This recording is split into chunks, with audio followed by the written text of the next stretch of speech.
Hey there, welcome to another Valuations video update brought to you by Trulytics, the premier transition management and business optimization platform for the wealth management and insurance industry. My name is Mike Langford and I am the host of the Valuations podcast. And this week on the episode, I am flying solo, no guest, just me, because, it's summertime. It's often hard to nail down guests and so forth. And I had some inspiration bubbled up by none other than Carla McCabe. She wrote a great blog post that's currently on blog.trulytics.com. Go check that out. It is called Understanding Add Backs and Adjustments. And the whole article is about understanding all the things that you need to adjust when, and in your analysis, when you're thinking about the valuation of a business that you want to acquire or sell, right? Because everybody's gonna think this should be added in and considered to the valuation when I'm boosting it up, or this should be taken out of the evaluation and reducing the valuation when I'm thinking of acquiring that business. So really, really interesting tension there. And Carla is a certified valuation analyst. If you didn't know, she recently earned that designation, which is really exciting because, just like the CFP or the CFA in the financial world, it's a really important designation for people who work in the valuation space for business sales and transactions. So kudos to Carla. Really awesome. Really proud of her.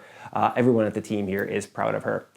So in the podcast, though, I was inspired by Carla because we had this little conversation back and forth as she was writing the article.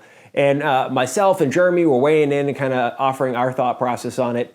And it got me thinking that as much as her focus and the focus of the article that she wrote is on the numbers, the hard numbers you can see, the cash flow numbers, and all the P&L items that go into a business, to me, I started thinking more strategically, right? That if I were acquiring a business or selling a business, there are some strategic things to think about when you're considering that transaction and when you're considering the valuation. Because the reality is when you look at existing financials, and you should, of course, and it's the most logical way to evaluate a business, especially in this industry. We're a cash flow business, right?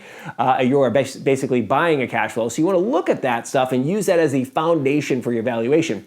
But when you're buying a business or selling a business, you need to consider the strategic impact that acquisition will have on basically the new business that is growing as a result of the acquisition. What kind of things does that business suddenly have access to? Are they able to expand their footprint in terms of a geographical footprint? Are they able to change the overall look and dynamic of their clientele or their advisor population? Has it suddenly gotten younger, more tech savvy or whatever? So really, really interesting stuff there to consider.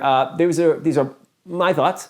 So I thought you might enjoy them as well. As always, if you have questions or have topics you'd like to see on the Valuations podcast, hit me up at valuations@trulytics.com, or you can swing by the socials. We're basically Trulytics everywhere. You can also just shoot me a tweet or something like at Mike Langford. I'm at Mike Langford on all the social media platforms. So looking forward to hear what you think about this episode. As always, subscribe and like the podcast on iTunes, Stitcher, SoundCloud, TuneIn. That's the other one. TuneIn, wherever you get your podcasting on, and share it with a friend. Make sure that you let your colleagues and friends know that the Valuations podcast is really cool. That guy, Mike Langford, sounds amazing in my earbuds. You should hear him too. No, the content is really good. Anyways, hope you enjoy the show, and we will talk to you next time on the Valuations podcast. See ya. Bye.